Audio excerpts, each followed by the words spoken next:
தசமஸ்தானாதிபதி யோகாதிபதி உங்களுக்கு. யோகாதிபதினா உங்களுக்கு நல்லது பண்ணக்கூடியவர். அவர் கர்மாதிபதியும் கூட. அதனால இந்த கர்மாதிபதி சுப கர்மங்களை செய்யக்கூடிய வாய்ப்புகள் ஏற்படும். 6ஆம் இடத்துல குரு உச்சமா இருக்காரு.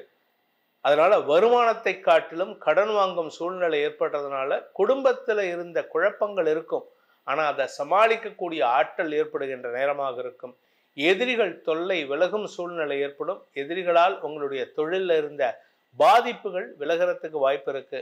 பேச்சை தொழிலாக கொண்டவர்களுக்கு உங்களுடைய கடுமையான உழைப்பின் மூலமாக வெற்றிகள் கிடைப்பதற்கு வாய்ப்பு இருக்கு. ஆனால் படபடப்பு ஜாஸ்தி ஆகுங்க. கெடுபலனை தரக்கூடிய கிரகங்கள் கூட இந்த 3, 6, 11ஆம் இடத்துல உங்க ராசியிலிருந்தோ லக்னத்திலிருந்தோ இருந்தா நற்பலன்களை வாரி வழங்குவார்கள். ஓம் ஸ்ரீ குருப்யோ நமஹ. ஹரிஹி ஓம். ஜெய் புவனேஸ்வரி. அனைத்து டிவோட்டி நேஷன் நேயர்களுக்கும் உங்கள் வேத ஜோதிடர் பிரகாஷ் நரசிம்மனின் அன்பான வணக்கங்கள். செவ்வாய் பெயர்ச்சி பலன்கள். இந்த செவ்வாய் பெயர்ச்சி பலன்களானது பொதுவான பலன்கள் மட்டுமே. திருக்கணித பஞ்சாங்கம் முறைப்படி கணிக்கப்படுகின்ற இந்த பலன்கள் உங்களுக்கு சாதகமாகவோ பாதகமாகவோ நடந்திட உங்களுடைய ஜனனகால ஜாதகம் மற்றும் தசாபக்திகள் துணை நிற்க வேண்டும். எல்லா ராசி பலன்லையும் இதை நான் சொல்லிட்டு வரேன். உங்களுடைய ஜாதகத்துக்கு இது ஏற்ற மாதிரி இருக்கணும்னா உங்கள் ஜாதகத்தில் செவ்வாய் கரெக்டான இடத்துல இருக்கணும். அது கரெக்டான இடம் என்னங்கிறது தெரியணும் அப்படின்னா இந்த எபிசோடில் நான் சொல்ல போகிறேன். இந்த செவ்வாய் பெயர்ச்சி அப்படிங்கிறது எப்போ நடக்கும் அப்படின்னா 40 நாள் டு 48 நாளுக்குள்ளார நடக்கக்கூடிய வகையில் இருக்குது. இப்போ எப்போ நடக்க போகிறது அப்படின்னா அக்டோபர் 28, 2025 அன்று துலாம் ராசியில் இருக்கக்கூடிய செவ்வாய் விருச்சிக ராசிக்கு தன்னுடைய சொந்த வீட்டுக்கு பெயர்ச்சி ஆகிறாரு. உச்சஸ்தானத்தை நோக்கி பயணிக்கும் சூழ்நிலையில் இருக்கார். அதாவது தன்னுடைய சொந்த வீட்டுக்கு பயிற்சி ஆகிறார். ஆட்சி கிரகமாக அமரக்கூடிய வகையில் இந்த இடத்துக்கு குருவின் பார்வை இருக்கு. அதனால குரு மங்கள யோகம் ஏற்படுகின்றது. இந்த விருச்சிக ராசியில் எத்தனை நாள் வரைக்கும் இருக்காருன்னா 28 அக்டோபர்லேருந்து டிசம்பர் 7ஆம் தேதி வரை, டிசம்பர் 7, 2025 வரை செவ்வாய் விருச்சிக ராசியில் சஞ்சாரம் பண்ண போறாரு. இந்த செவ்வாயுடைய பார்வைகள் அப்படின்னு பார்த்தீங்கன்னா 3 பார்வைகள். 4ஆம் பார்வை, 7ஆம் பார்வை, 8ஆம் பார்வை. சில பஞ்சாங்கத்தில் அதாவது வாக்கிய பஞ்சாங்கம் அந்த மாதிரி சில விஷயங்களில் இந்த 8ஆம் பார்வையை ரொம்ப இம்பார்ட்டன்ஸ் கொடுத்து பேச மாட்டாங்க. பட் 4, 7, 8 ஆகிய பார்வைகள் செவ்வாய்க்கு பலத்தை கொடுக்கக்கூடிய வகையில் இருக்கும். இவருடைய பார்வை பலம் நல்லா இருந்தாலும் இவர் எந்தெந்த இடத்துல இருந்தால் ஸ்தான பலத்தை கொடுக்கக்கூடிய வகையில் இருப்பார் அப்படின்னு கேட்டால் இவருக்கு ரொம்ப விசேஷம். பொதுவாகவே எல்லா கிரகங்களுக்கும் நவ கிரகங்களுக்கும் குறிப்பிட்ட 3 இடங்கள் விசேஷ பலன்களை ஏற்படுத்தும். அது எந்த இடம் அப்படின்னா செவ்வாய்க்கும் அது பொருந்தும். 3, 6, 11. 3ஆம் இடம், 6ஆம் இடம், 11ஆம் இடம். 3ஆம் இடம் உபஜயஸ்தானம், 6ஆம் இடம் ருண ரோக சத்ருஸ்தானம், 11ஆம் இடம் லாபஸ்தானம், மூத்த சகோதரஸ்தானம். இந்த இடங்களில் செவ்வாய் இருந்தாலோ ஏன் ஈவன் சனி இருந்தால் கூட நல்ல பலனை கொடுக்கக்கூடிய வகையில் இருப்பார். ஸோ எந்த கிரகங்களும் கெடுபலனை தரக்கூடிய கிரகங்கள் கூட இந்த 3, 6, 11ஆம் இடத்துல உங்கள் ராசியிலேருந்தோ லக்னத்திலேருந்தோ இருந்தால் நற்பலன்களை வாரி வழங்குவார்கள். மத்தியமமான பலன்கள், அதாவது 50-50 சான்சஸ் அப்படின்னு சொல்லுவாங்க தெரியுமா, அந்த 50-50 பலன்களை கொடுக்கக்கூடிய இடம் அப்படின்னு கேட்டால் செவ்வாயை பொறுத்த வரைக்கும் நான் சொல்கிறது. மற்ற கிரகங்களுக்கு எப்படி 3, 6, 11 எல்லா கிரகங்களுக்கும் சொல்லணும். இப்போ நான் சொல்ல போகிறது மத்தியமமான பலன் ஒன்லி ஃபார் செவ்வாய் கிரகம். இந்த செவ்வாய் கிரகம் 1ஆம் இடம் உங்கள் ராசிலேயோ லக்னத்திலேயோ, 5ஆம் இடம், 7ஆம் இடம், 10ஆம் இடம், 12ஆம் இடம். இந்த 5 இடங்கள் 1, 5, 7, 10, 12 இந்த 5 இடங்கள்ல இருந்தால் மத்தியமமான பலன்களை ஏற்படுத்தும். 50 to 60% நற்பலன்களை கொடுப்பாரு. 40 to 50% கொஞ்சம் சங்கடமான பலன்களை கொடுப்பாரு. பட் அதுவும் உங்களுடைய ஜாதகத்தை பொறுத்து மாறுபடுவதற்கு வாய்ப்புகள் இருக்கு. ஆனால் அதமம்னு சொல்லக்கூடிய சுமாருக்கும் கீழான பலன்கள், சங்கடமான பலன்கள் கொடுக்கக்கூடிய இடங்கள் அப்படின்னு கேட்டால் 2, 4, 8, 9 இந்த 4 இடங்கள்ல இருந்தால் செவ்வாய் இருந்தார்னா உங்களுக்கு பாதிப்புகள் அதிகரிக்கக்கூடிய வாய்ப்புகள் இருக்கு.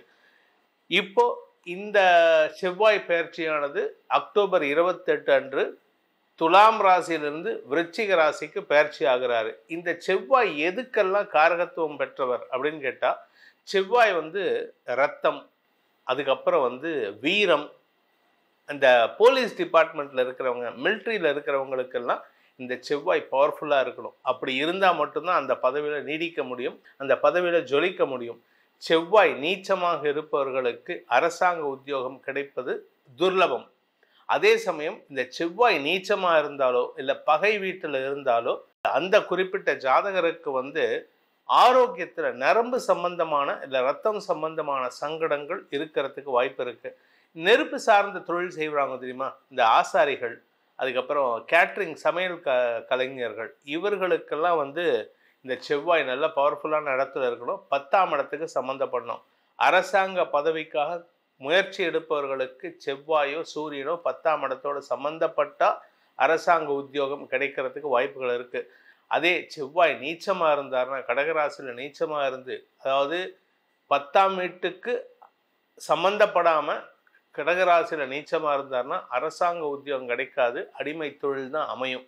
ஸோ இவ்வளவு விஷயங்கள் இந்த செவ்வாய் கிட்ட இருக்குது.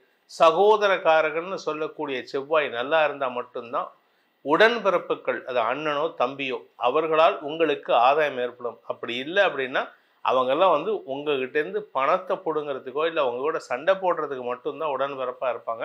ஸோ உங்களுடைய ஜாதகம் எப்படி இருக்குன்னு தனிப்பட்ட ஜாதகத்தை பார்த்து தெரிஞ்சுக்கோங்க. இப்பொழுது நம்ம உங்கள் ராசிக்கு செவ்வாய் பெயர்ச்சி எப்படிப்பட்ட பலன்களை இந்த அக்டோபர் 28 முதல் டிசம்பர் 7 வரை வழங்கப் போகிறார் அப்படின்னு பார்க்க போகிறோம். வாருங்கள் ஆராய்வோம். கும்பராசி நண்பர்களுக்கான செவ்வாய் பெயர்ச்சி பலன்கள். தசமஸ்தானாதிபதி யோகாதிபதி. உங்களுக்கு யோகாதிபதினா உங்களுக்கு நல்லது பண்ணக்கூடியவர், அவர் கர்மாதிபதியும் கூட. அதனால இந்த கர்மாதிபதி சுப கர்மங்களை செய்யக்கூடிய வாய்ப்புகள் ஏற்படும். சுபகர்மான என்ன? குடும்பத்தில் திருமண யோகம், குழந்தை பாக்கியம், குடும்பத்தில் சீமந்தம், பும்சவனம், குழந்தை பேரு, 11 வயசு கீழே இருக்கிற பெண் குழந்தைகள் ஏஜ் அட்டன் பண்ணுறது, பூப்பை விதுவது, இதெல்லாம் உங்களுக்கு சுபகர்மா. சுபகர்மா ஏற்படுத்துகின்ற நேரம் இது. அசுப கர்மானா வீட்டில் இறப்பு நடக்கிறது. இப்போ அதுக்கு வாய்ப்பே இல்லை. இப்போ உங்களுக்கு சுபகர்மா ஏற்படுகின்ற நேரம். அதனால கடன் ஜாஸ்தி ஆகணும். ஏன்னா 6ஆம் இடத்துல குரு உச்சமாக இருக்காரு. அதனால வருமானத்தை காட்டிலும் கடன் வாங்கும் சூழ்நிலை ஏற்படுறதுனால குடும்பத்தில் இருந்த குழப்பங்கள் இருக்கும். ஆனால் அதை சமாளிக்கக்கூடிய ஆற்றல் ஏற்படுகின்ற நேரமாக இருக்கும். எதிரிகள் தொல்லை விலகும் சூழ்நிலை ஏற்படும். எதிரிகளால் உங்களுடைய தொழிலில் இருந்த பாதிப்புகள் விலகிறதுக்கு வாய்ப்பு இருக்கு. நீங்கள் நெருப்பு சார்ந்த ஆசாரி தொழில் பண்ணுறீங்க, தங்க நகை ஆசாரி, இல்லாட்டி கெமிக்கல் சம்பந்தமாக, ஆசிட் சம்பந்தமான வியாபாரம், பெட்ரோல் டீசல் பங்க் வச்சிருக்கிறவங்க, இந்த மாதிரி சம்மந்தப்பட்ட தொழிலில் இருக்கிறவங்க, அதே மாதிரி கேட்ரிங் பிஸ்னஸ் பண்ணுறவங்க, சமையல் கலைஞர்கள், இந்த மாதிரி செஃப்பாக இருக்கிறவங்க, இவங்களுக்கெல்லாம் இப்போ வளர்ச்சி அடையக்கூடிய வாய்ப்புகள் ஏற்படும். இதன் மூலமாக தொழில் விருத்தி ஏற்பட்டு உங்களுக்கு வருமானத்தை அதிகப்படுத்துவதற்குண்டான வாய்ப்புகள் ஏற்படும். பேச்சை தொழிலாக கொண்டவர்களுக்கு உங்களுடைய கடுமையான உழைப்பின் மூலமாக வெற்றிகள் கிடைப்பதற்கு வாய்ப்பு இருக்குது. ஆனால் படபடப்பு ஜாஸ்தி ஆகுங்க. உங்களுக்கு உடம்புல படபடப்பு ஜாஸ்தி ஆகும். சில பேர்த்துக்கு அது பார்க்குறதுக்கு பால்பிட்டேஷன்னு சொல்லி நெஞ்சு படபடப்பு அதிகரிக்கிறதுனால என்ன சொல்லுவாங்க டாக்டர்ஸ்னால், அவங்களுக்கு ஜாகிரதையாக இருங்க, கொஞ்சம் ஹெல்த்தை பார்த்துக்கோங்கம்பாங்க. அதனால் கொஞ்சம் ஹெல்த்தை பார்த்துக்கிறதும் நல்லது. ஹெல்த் ரீதியாக நீங்கள் கொஞ்சம் கவனமாக இருக்கணும். தாயாருடைய ஹெல்த்தையும் கவனமாக பார்த்துக்கணும். நிலம் சார்ந்த முதலீடுகள் உங்களுக்கு லாபத்தை ஏற்படுத்தக்கூடிய வகையில், வருமானத்தை ஏற்படுத்தக்கூடிய வகையில் இருக்குது.